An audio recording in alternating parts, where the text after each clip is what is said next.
If you are interested in many different things, perhaps you have many different passions and loves, and you want to master some of them, and yet you're presented with this notion that, hey, you can't actually master this stuff until you intensely focused on simply one.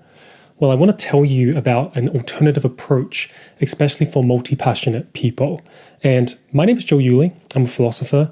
I am deeply obsessed with vocations and paths and helping people to know which career path to choose with conviction.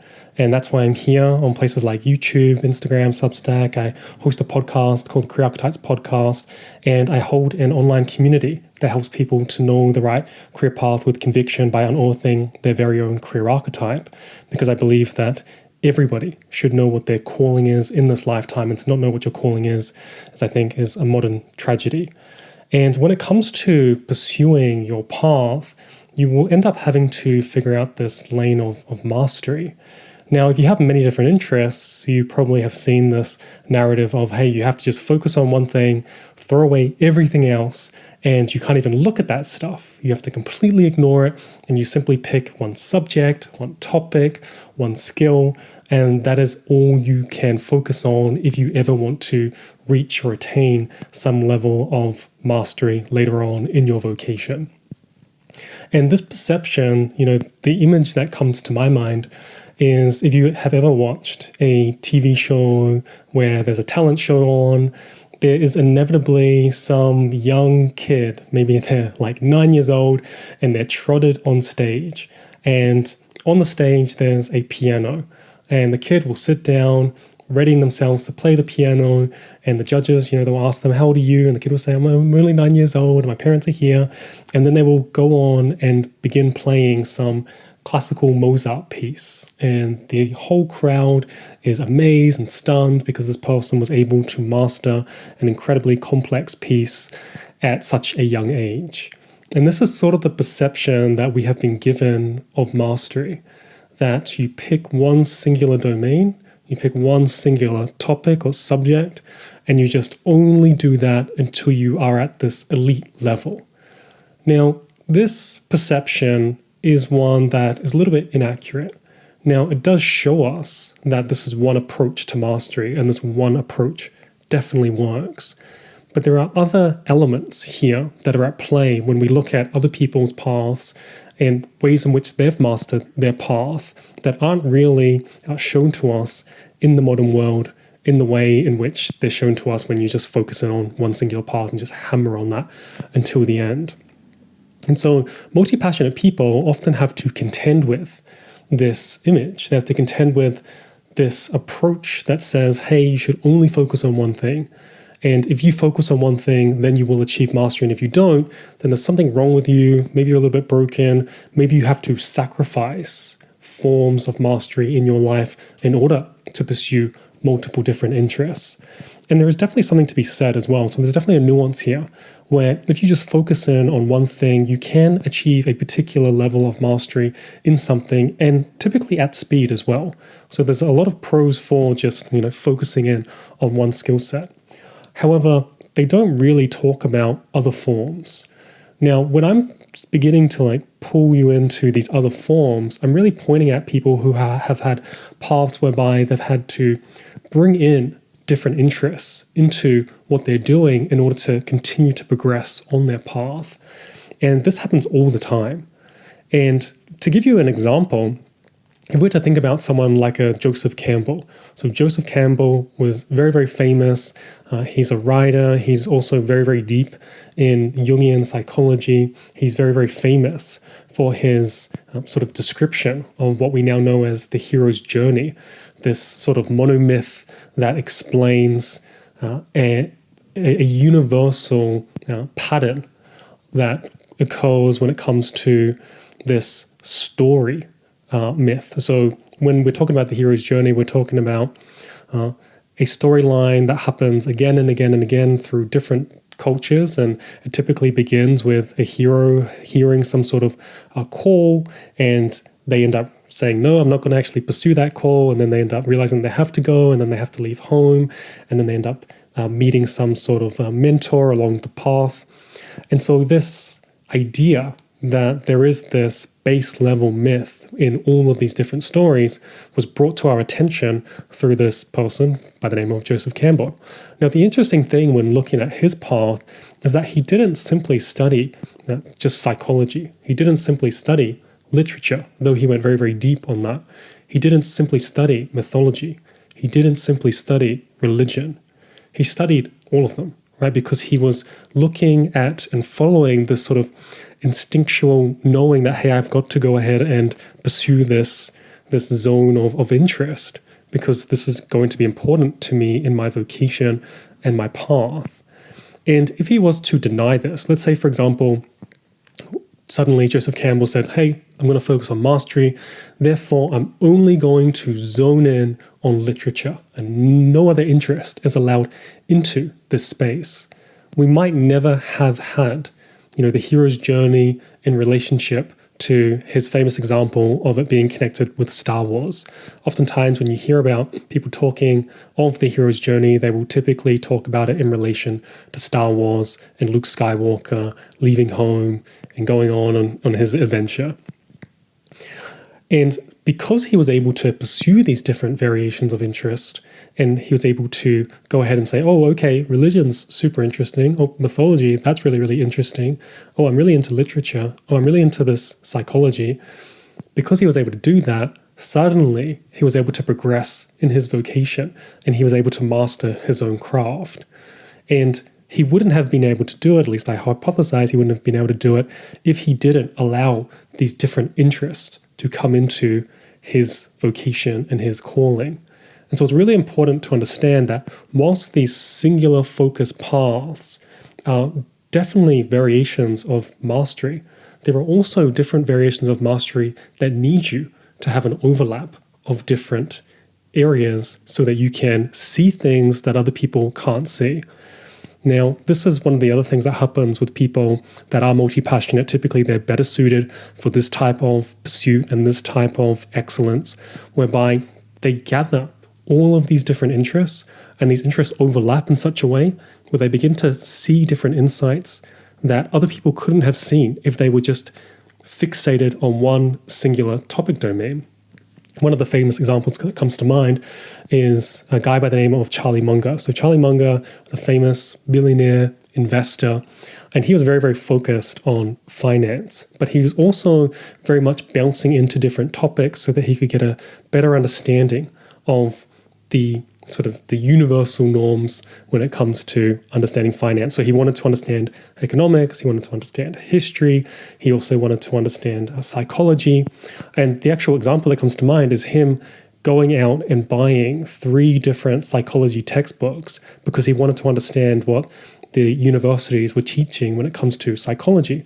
Because if you know anything about investing, you have to understand people. You have to understand buying behavior, why they're buying, why they're getting pulled towards pleasure and getting pushed away from particular types of pain.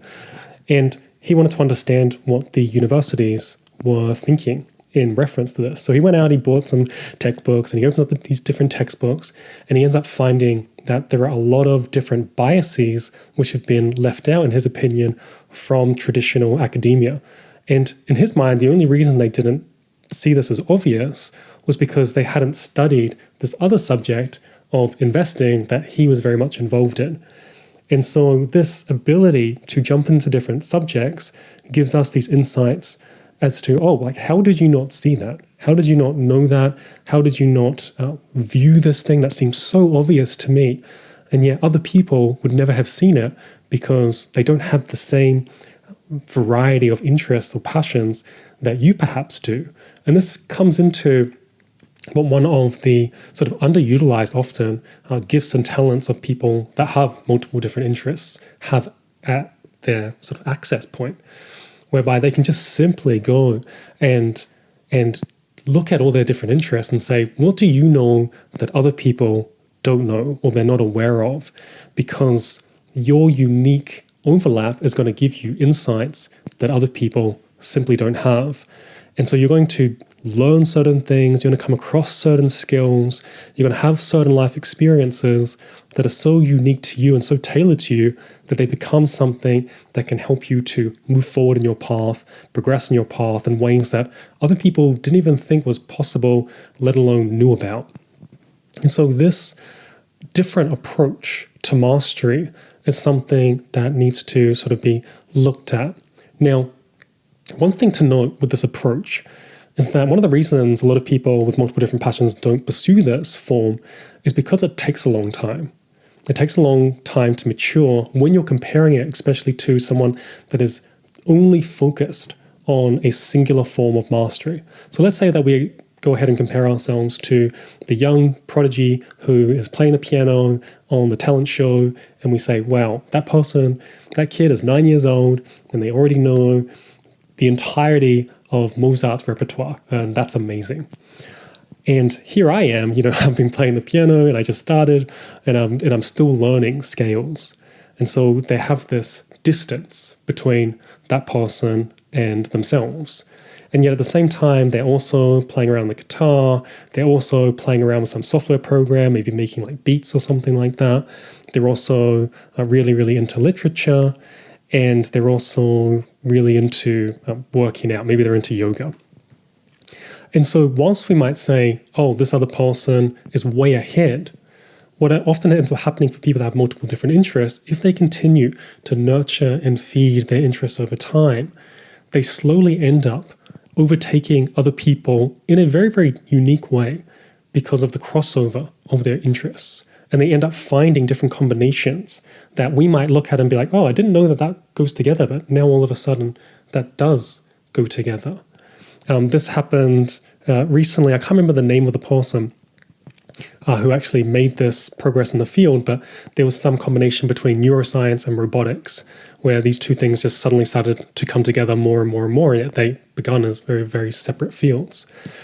And like I said, happens all the time, but you have to be able to look at your different interests and to trust that there is some sort of instinctual knowing within you that this is important on some level. Now, this can often turn into, hey, I need to look at my hobbies, look at my interests, dissect them, get to the core of what I'm actually getting pulled into so that you get a better understanding of the essence of the thing. And what you'll often find by doing that is that you'll start to see patterns between different hobbies, between different interests that suggest like, hey, you're actually interested in this thing below what it's on the surface looking at like. So as an example, someone might be like, oh, okay, I'm really into psychology and I'm really into investing. But the underneath essence of things might be this investigative depth or wanting to go deeper on something. So we have some sort of essence that we can look at and say, oh, okay, you're actually interested in digging deeper, going below something. And that's what you're getting pulled towards, as opposed to what the surface of the subject or topic or skill looks like.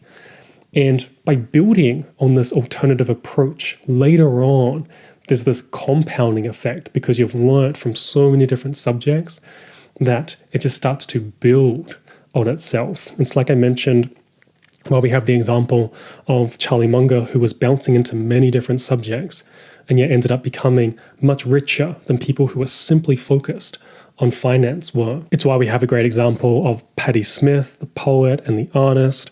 It's why we have a great example of Leonardo da Vinci, right? The most famous example. And oftentimes what's interesting with him is that he's held up, right, as this genius, as this polymath, and he was interested in so many different subjects.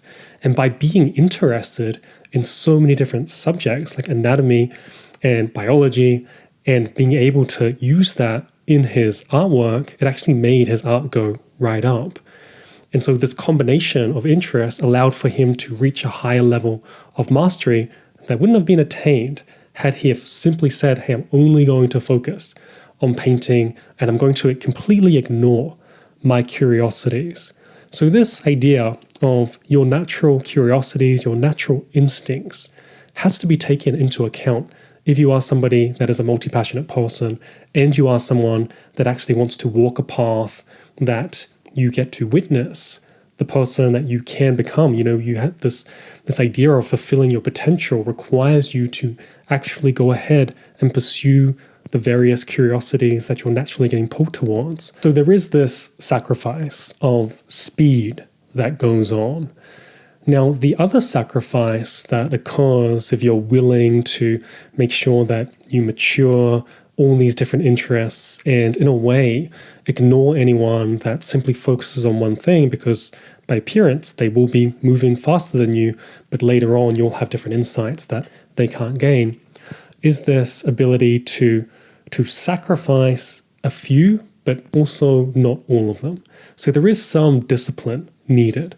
There is this need for you to say no to certain things.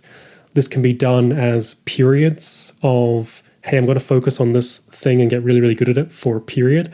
And then later on, I'm going to focus on this other subject and get really, really good at a period. One way I've seen this done is when people will focus on, let's say they're learning a subject, they'll focus on the subject intensely, and then they'll go to the next subject. But what they'll do is they'll focus on one to improve it, and then the other subjects, they'll simply just maintain it. So they'll taste the other subjects, and they'll just keep that ball rolling so that they don't completely lose it from their mind whilst progressing on a particular subject whereby they want to, move forward, or a skill they want to move forward really, really quickly in.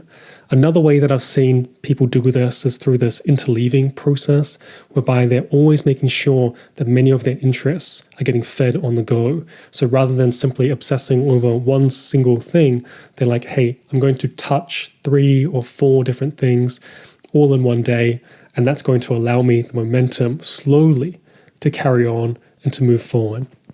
So that's one type of sacrifice. And it does take a level of discipline, right? And with any form of mastery, there's going to be a discipline required. But when it comes to the multi-passionate person, it's not a discipline of only focusing on one thing at the detriment of everything else. Instead, it's asking, how can I live in such a way where I can allow many of my different interests to get fed and to get nurtured simultaneously, slowly progressing over time, and then later on reaping the rewards. So there's still this patience element long term. And with mastery, these base level principles are still required, such as a deep, deep devotion, a deep patience, and making sure that you are willing to go for the long term, the long term coming back of everything that you've poured into it, that long-term return.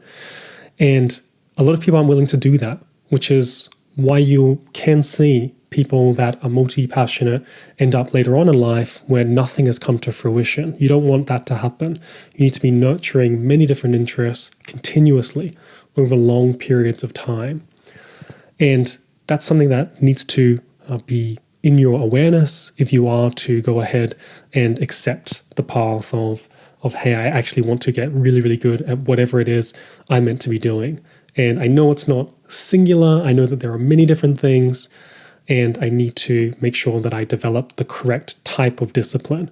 And you always want to think of it like there's a particular type of structure that is only going to fit you. But to only have this, one single-minded focus on one thing is for a very particular type of person.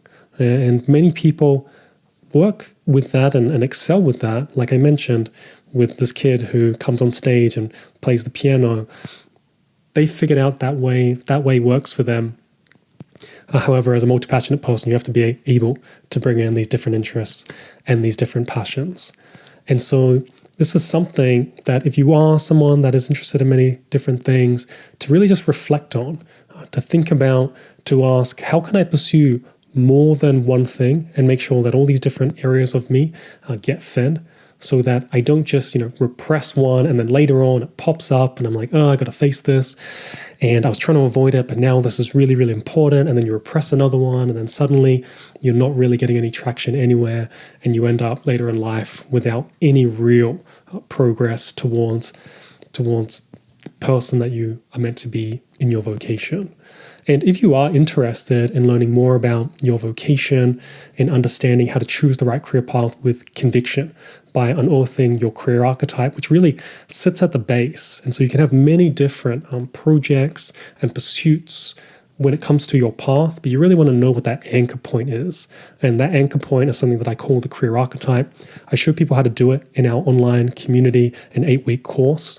And also at the moment, we have a holiday study program where I'm bringing out some masterclasses within our holiday study program and also holding live study sessions whereby we're going to do this body doubling where other members will be in there, we'll be studying together, and we're making sure that we're able to go deeper in our vocation, to know which path to choose, and also, if you already know what your path is, to really refine it and to make sure that this is really yours and to go to that next level. And so if you're interested in looking that up and getting more information about our holiday study program, I'll make sure that I put a link below.